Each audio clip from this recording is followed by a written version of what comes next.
నమస్తేనా? నమస్తే. ఏ నియోజకవర్గం మీది? మాది బీఆర్ఎస్. అంటే పార్టీ మాది బీఆర్ఎస్. పార్టీ కాదు, నియోజకవర్గం. ఎవరు మీకు? ఎమ్మెల్యే కేసీఆర్. సీఎం కదా? కాదన్నా, కాదు. అప్పుడు సీఎం కదా? అప్పుడు సీఎం. మంచిగా చేసినా మరి సీఎం ఉన్నప్పుడు? చేసి ఇప్పుడు రేవంత్ రెడ్డి ఏం చేయట్లేదా? ఏం చేస్తున్నాను, ఏం చేస్తలేడు. ఆ ఫ్రీ బస్ పెట్టిండు దేనికి అన్న? ఉత్త పుణ్యాన్ని హైదరాబాద్ పోయేస్తారు ఉత్తుగా టైంపాస్కి. కనీసం పింఛన్ తీసుకుంటాలకు పెట్టినా కానీ అదొక లెక్క ఉండే. ఇప్పుడు అందరు పెడతారు, పైసలు ఇచ్చిన వాళ్ళు ఏమో నిలబడతారు. ఉత్తుగా ఏంది బ్రష్లు వేసుకుంటారు, అలానే కూరగాయలు అమ్ముకుంటారు, టైంపాస్ కొట్టుకుంటారు.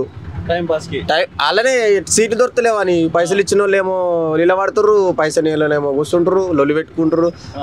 ఎందుకు మా ఫ్రెండ్ వాళ్ళ ఇంటోలే ఉత్తుతా చార్మినార్ వేస్తారు టైంపాస్కి. ఏం చెప్తారు? చూసారు ఇక గట్నే ఉంది అన్న, టైంపాస్ తిరిగినట్టు అవుతుంది. పనికి వచ్చేది పెడితేనేమో అది వేరు కదా, పనికిరాని పెట్టి ఏం లాభం చెప్పు. రైతు భరోసా డబ్బులు పడుతున్నాయి? ఎవరు పడుతున్నాయన్నా? ఎకరం ఉన్నోళ్ళకి పడ్డాయట, మిగతా వాళ్ళకి మరి పడ్డదట.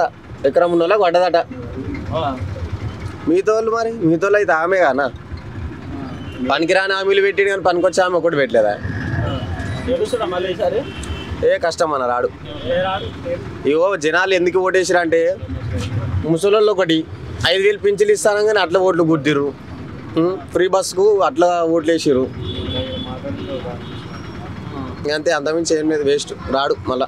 బీజేపీ ఎట్లుంటుంది అన్న? ఇక బీజేపీ అంటే మనకు తెలియదు అన్న. బీజేపీ మనం టచ్లో ఉన్నాం, మనకు తెలియదు అన్న. మోడీ పాలన తెలియదు మాకు, ఓన్లీ మనది కేసీఆర్.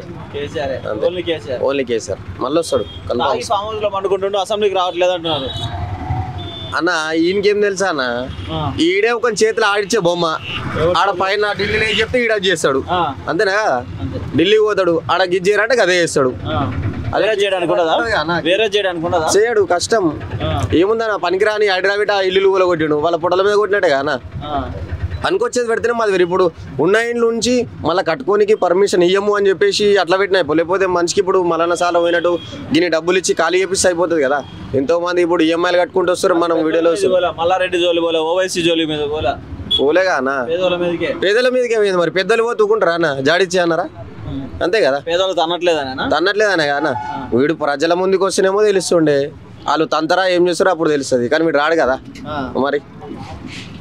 ఈసారి బీఆర్ఎస్ భూస్థాపితం చేస్తా అంటున్నాడు, మరి కష్టం అన్న. మళ్ళీ నెక్స్ట్ ప్రభుత్వం బీఆర్ఎస్ అన్న, పక్కా బీఆర్ఎస్ వస్తుంది. ఒకవేళ కేసీఆర్ రేవంత్ రెడ్డి గజ్వేల్లో నిలబడితే ఎవరు గెలుస్తారు? కేసీఆర్ గెలుస్తాడు. ఎట్టైనా కేసీఆర్ గెలుస్తాడు, ఏడైనా కేసీఆర్ గెలుస్తాడు. ఎవరు నిలబడ కేసీఆర్ గెలుస్తాడు. అది అంతే అన్న. ఇక్కడ అయిపోయింది, జనాలకు అందరికి అర్థమైంది ఎవరు దొంగ వాళ్ళంగా అందరికి అర్థమైపోయి. ఏంటంటే ఇప్పుడు జనాలు ఏంటంటే ఫ్రీ బస్ పెట్టిర్రు, దాని కూడా కుదిరు. ముసలోళ్ళు 5,000 అనగా అట్లా కుదిరి కథం. అది అటు లేకపోయేది ఇటు లేకపోయా, తెలియదా? కిలో పప్పు అయితే ధర చెప్పాను, ఒక కిలో ధర. ఫ్రీ బస్ ఓడికి పెట్టిండు, ఆడలేదు పక్కన లొకేషన్ ఆడే కూర్చుండు. ఒరిస్సా, యూపీ, ఎంపీ, కలకత్తా, ఢిల్లీ వాళ్ళే ఉన్నారు. అడ్డ మీద పని దొరకలేదు, తెలంగాణ పనే లేదు. చెప్తున్నా మాట్లాడలేదు, తెలంగాణ పనే లేదు, రూపాయి పని దొరకలేదు.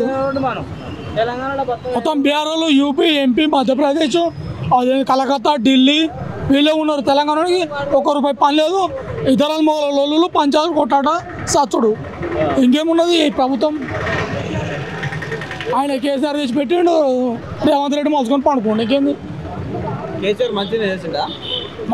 ఆయన వేసి పడిగారు కదా డెవలప్. మరి గెలుస్తాడా మళ్ళీ కేసీఆర్?